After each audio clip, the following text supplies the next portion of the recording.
खेलें हमेशा ही या तो मनोरंजन का साधन होती रही हैं या फिर शारीरिक क्षमता वृद्धि की, लेकिन आज का मानवीय जीवन केवल मोबाइल तक ही सीमित रह गया है। नतीजा ये है कि शारीरिक व्यायाम कम हो गए हैं और मानसिक तनाव ज्यादा, जिस वजह से अनमोल जीवन मौत के मुंह में जा रहे हैं। घर टूट रहे हैं, तनाव बढ़ रहे हैं, मानसिकता कमजोर और बीमार हो रही है, और ये सब हो रहा है केवल मोबाइल पर खेली जाने वाली खेलों व ऑनलाइन शॉपिंग के खुमार की वजह से। नहीं यकीन हमें भी नहीं था, लेकिन सच यही है जो आप आगे सुनेंगे। पिछले लंबे समय से मोबाइल पर खेले जाने वाली खेलों की वजह से बहुत से बच्चों ने अपनी जान भी दे दी है, बहुत से तनाव में भी चले गए हैं। बच्चों को ऐसी स्थिति में जाते देख उनके माँ बाप की स्थिति भी कोई ज़्यादा अच्छी नहीं रह जाती। हालांकि डॉक्टर इस दिशा में महत्वपूर्ण भूमिका निभा रहे हैं, लेकिन फिर भी स्थिति संभलते नजर नहीं आ रही।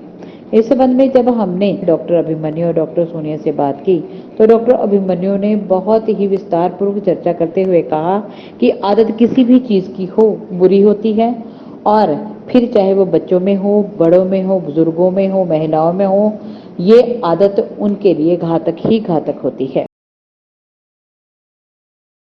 नमस्कार दर्शकों, मैं हूं सितेंद्र सिंह मीरथल और आप देख रहे हैं फास्ट वे हलचल। जी हां, इस वक्त मैं बैठा हुआ हूं KTH neuro and cardiac centre में एमडी मेडिसिन और न्यूरोलॉजिस्ट डॉक्टर अभिमन्यु गुप्ता जी के पास।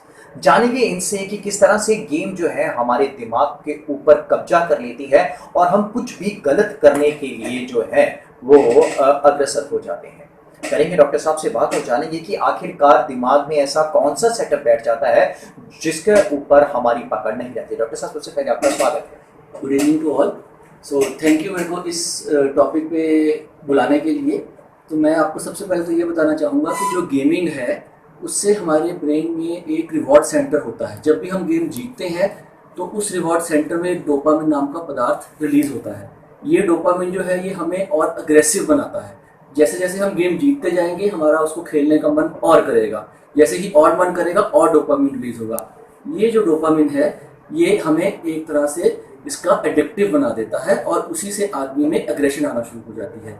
अब कोई भी चीज़ एक सीमा तक अच्छी होती है, जब ये एक न्यूरोट्रांसमीटर एक लेवल के बियॉन्ड इंक्रीज हो जाता है इससे आदमी में बहुत ज़्यादा एग्रेशन आ जाती है। अगर हम स्पेसिफिकली गेमिंग की बात करें तो कुछ दिनों पहले पबजी बहुत ही फेमस थी जी, एंड पबजी की इनफैक्ट बहुत लोगों को फुल फॉर्म नहीं पता होगी। It is players unknown battle ground.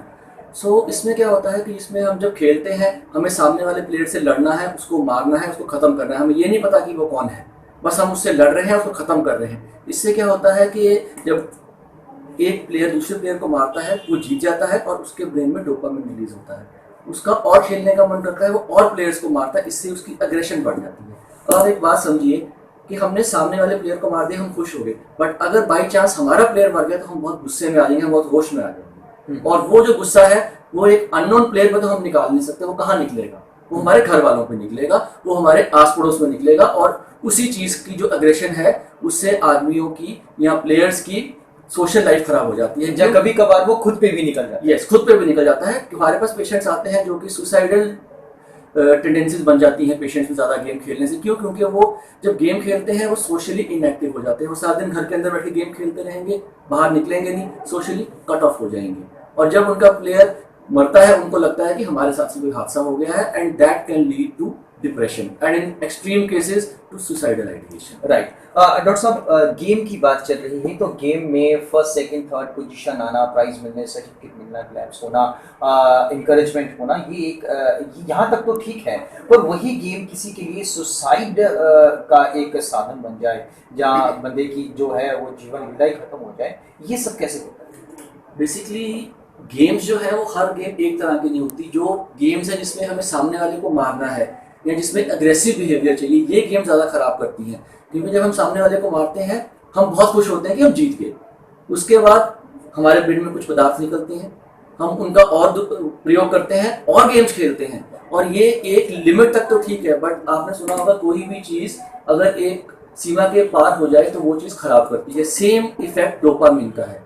ये कुछ हद तक तो ठीक है, लेकिन कुछ हद के बाद ये चीज़ जो है ये आदमी को बहुत अग्रेसिव बना देती है। जब वो स्टेज आ जाती है उसके बाद इसके साइड इफेक्ट स्टार्ट हो जाते हैं। बचा कैसे जाए, सवाल तो यहाँ पे आता है कि कोई भी नहीं चाहता कि उनका बच्चा जो है वो एडिक्ट हो किसी ऐसी चीज़ के लिए कि वो अपनी ज़िंदगी ख़त्म कर ले, तो बचा कैसे जाए? Thanks for this question, because मैं खुद भी बताना चाहता था पेरेंट्स को कि देखिए इसमें सबसे ज़रूरी तो ये है कि पहले जब बच्चे छोटे होते हैं उनको मोबाइल से दूर रखिए। अब एक बात है कि बच्चा मोबाइल से दूर कैसे रहेगा जब आप खुद ही सारा दिन मोबाइल का प्रयोग करते हैं। तो सबसे पहले हम अपने पेशेंट्स को बताते हैं कि बच्चे को शुरू से ही किताब पढ़ने की, अखबार पढ़ने की या कोई और ऐसी एक्टिविटी में लगाइए जो आउटडोर हो, जिससे उसका मोबाइल के साथ ध्यान मत जाए। सेकेंड चीज़ ये है कि स्कूल्स और NGOs का इसमें एक रोल आना बहुत ज़रूरी होता है। अब NGOs को चाहिए कि वो पेरेंट्स को और बच्चों को इस मामले में थोड़ा एजुकेट करें, या फिर हम स्कूल्स वालों को बोल सकते हैं कि वो इनकी काउंसलिंग करें, because schools are the first temples for the students. वहाँ पे अगर बच्चों को इसके बारे में वो जागरूक करेंगे या उनकी काउंसलिंग सेशंस करेंगे तो that way we can help. Parents के लिए ये है कि वो बच्चे को आउटडोर एक्टिविटीज़ में एंगेज करें। जब बच्चा आउटडोर एक्टिविटीज़ में एंगेज रहेगा, जैसे पहले के ज़माने में लोग बाहर खेलते थे, क्रिकेट खेलते थे, कबड्डी खेलते थे, हॉकी खेलते थे, आजकल वो कोई नहीं खेलता। आजकल हर बच्चा चाहता है कि मैं घर में AC में बैठूं और मैं वीडियो गेम खेलूं। उस चीज़ से 2-3 साइड इफेक्ट्स आ रहे हैं। बच्चा सोशली कट रहा है, बच्चों की मेंटल हेल्थ पे फर्क पड़ रहा है, बच्चों की फिजिकल हेल्थ पे फर्क पड़ रहा है। बच्चे मोटे होते जा रहे हैं क्योंकि सारा दिन बैठ के खेलते हैं, कोई फिजिकल एक्टिविटी नहीं है। और जब वो फिजिकली और मेंटली वो खराब हो रहे हैं, उसी वजह से वो अग्रेसिव हो रहे हैं, लड़ाइयाँ करते हैं। जब लड़ाइयाँ करते हैं, अगर तो वो जीत जाए तो ठीक है, अगर उनको मार पड़ जाए तो they go towards the depression and suicidal tendencies. Thank you very much sir. आपकी दी गई जानकारी जो है हमारे पेरेंट्स, हमारे यूथ के लिए बहुत बहुमूल्य है, जिससे कि कई जानें बचेंगी और लोग अवेयर होंगे। और जैसे कि डॉक्टर साहब ने कहा कि हमें आउटडोर गेम्स जो है वो ज़्यादा से ज़्यादा अपनानी चाहिए ताकि हमारा मेंटली और फिजिकली जो है हेल्थ गुड रहे। Thank you so much sir. Thank you so much. उन्होंने कहा कि केवल खेलें ही नहीं, बहुत सी ऐसी आते हैं जिनके लत लग जाने से बड़ों ने भी अपने लिए स्वयं ही फंदा अपने गले में डाल रखा है। और आगे वाले समय में आप देखेंगे कि ऑनलाइन शॉपिंग की जो आदत और जो लत महिलाओं में धीरे धीरे घर करती जा रही है, ये उनके लिए भी घातक है। उन्होंने कहा कि अति कोई भी है बुरी है, इससे बचना चाहिए। इस वक्त हमारे साथ बैठे हैं जाने माने दिमागी रोग विशेषज्ञ डॉक्टर सोनिया मिश्रा। करेंगे इनसे बात और जानेंगे कि किस तरह से कोई भी मनोरंजक चीज किसी के लिए जानलेवा कैसे हो सकती है, दिमाग में किस तरह की सोच आती है, दिमाग किस कदर जो है वो किसी गलत काम के लिए उठ पड़ता है। सबसे पहले स्वागत है जी मैम। गेम कोई भी है, चाहे वो ब्लूबेरी है, PUBG है, चाहे किसी भी तरह कोई भी गेम है, मनोरंजन के लिए बनी है। और एक मनोरंजन का साधन किस तरह से किसी के लिए जानलेवा बन जाता है, दिमाग में से देखिए गेम्स कोई भी लाइफ में हमारे बचपन से गेम्स खेल रहे हैं, सब खेलते हैं, आउटडोर गेम्स होते हैं, इंडोर गेम्स होते हैं। जब भी कोई बच्चा गेम खेलता है तो उसमें एक सेंस ऑफ कंपटीशन होता है जो कि बिल्कुल नेचुरल है, जो स्वाभाविक है। गेम को गेम की तरीके से ही बच्चे लेते हैं और लेना भी चाहिए। इट इज़ अ कॉम्पिटिशन, चाहे कोई फर्स्ट आए, चाहे सेकेंड आए, चाहे थर्ड आए, game is a game. And उसके लिए बच्चा पूरी कोशिश करता है उस गेम को जीतने की, उस गेम का जो टारगेट है वो पूरा करने की। अगर आप रिले रेस में देख रहे हो तो उसमें रिले में होता है भाई आपको फर्स्ट आना है, कोशिश करना है पैटर्न पकड़ाना। तो इसी तरह बैडमिंटन है, इसी तरह स्विमिंग है, इसी तरह हर स्पोर्ट में ये होता है। एक सेंस ऑफ कंपटीशन होता है, सेंस ऑफ अचीवमेंट होता है और सेंस ऑफ सक्सेस होता है कि मैं अपने टारगेट को हासिल करूँ। मैम सेंस ऑफ कंपटीशन जो है वो ट्रॉफीज, सर्टिफिकेट्स और क्लैप्स तक बहुत बढ़िया लगता है, पर जो किसी की जान पर बन जाती है तो बहुत गलत लगता है। तो वो वहां तक ना जाए, इसके लिए आप क्या चाहेंगे कि यूथ जो है वो क्या सोचे और पेरेंट्स की क्या जिम्मेदारी बने? आज जैसे मैंने आपको पहले भी बताया कि गेम को गेम की तरीके से लेना चाहिए, जिस तरह पढ़ाई को पढ़ाई की तरह से लीजिए। आप ठीक है पढ़ाई कर रहे हैं या गेम खेल रहे हैं, उसमें अपना पूरा एफर्ट लगाइए, लेकिन उसमें इतना इन्वॉल्व मत हो जाइए कि उस गेम या उस चीज़ की वजह से आप मेंटली डिस्टर्ब हो जाए। इतना उसको अपने ब्रेन पर असर मत होने दीजिए। और ये फर्स्ट सेकंड थर्ड हमने बनाया है, फर्स्ट सेकंड थर्ड कोई फर्क नहीं पड़ता। अगर आप जरा सा पीछे हैं तो इसका मतलब ये नहीं कि आप सेकंड आए, इसका मतलब आपका दिमाग बिल्कुल डल है।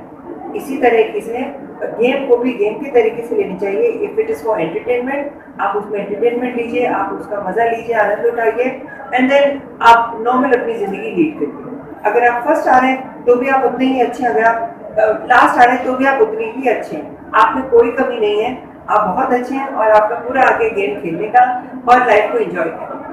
मैम एक आखिरी सवाल चलते चलते कि अवेयरनेस की ड्यूटी सिर्फ डॉक्टर्स की नहीं बनती, समाज में एनजीओज हैं, स्कूल हैं, कॉलेजेस हैं जो शिक्षा प्रदान करते हैं, क्या लगता है आपको कि उनकी भी ड्यूटी बनती है कि वो भी आगे आए और इस तरह के लिए अवेयर करें अपने बच्चों को? सर सबसे पहले तो बच्चे के माँ बाप भी उसके लिए सब कुछ होते हैं, माँ बाप रोल मॉडल होते हैं, पहला स्कूल शिक्षा का घर से ही शुरू होता है। तो ये हर पेरेंट का कर्तव्य, हर पेरेंट का फर्ज है और ये बताने की बात नहीं, अंडरस्टूड होता है कि आपने बच्चा पैदा किया है, आपका बेटा है, आपकी औलाद है, उसको सही और गलत आपने बताना है। आप पढ़े लिखे हो चाहे नहीं पढ़े लिखे, आपका फर्ज है बताने का। बच्चे को पढ़ना है, खेलना है, रोटी खानी है, किस तरीके से खाना खाना है, किस तरीके से जीना है, वो बात मानना न मानना वो बच्चे की जिंदगी और बच्चे की लाइफ है। लेकिन as a parent you are the teacher. कोई बच्चे ऐसे होते हैं जो स्कूल नहीं पहुंच पाते हैं, फिर भी उनके पास मोबाइल है, तो उसमें टीचर्स की, स्कूल की कोई गलती नहीं है। पेरेंट्स का रोल है to be role model. Parents का रोल है बच्चे को सही और गलत के बारे में बताना और उनको प्रोत्साहित करना कि अपनी पढ़ाई में अच्छे रहें, मेहनत करें, अच्छी स्पोर्ट्स में भी। और सबसे बड़ी बात यह है कि बच्चों के सामने वही आदत अपनाएं जो आप स्वयं में रखते हैं और जो आते उनके संस्कारों को और सुदृढ़ करती है। बच्चों के सामने रहकर आप टीवी देखें, हंसें, खेलें, बातचीत करें, आउटिंग के लिए जाएं, सैर के लिए जाएं, किताबें पढ़ें, अखबारें पढ़ें, कॉमिक्स पढ़ें और सबसे बढ़कर उन पर उनके विषयों को खेल ही खेल में उन्हें समझाएं भी और उनके साथ पूरी तरह से उनका साथ भी दें, ताकि बच्चे अच्छे संस्कारों को ग्रहण कर सकें और अपने जीवन में वो आगे बढ़ सकें।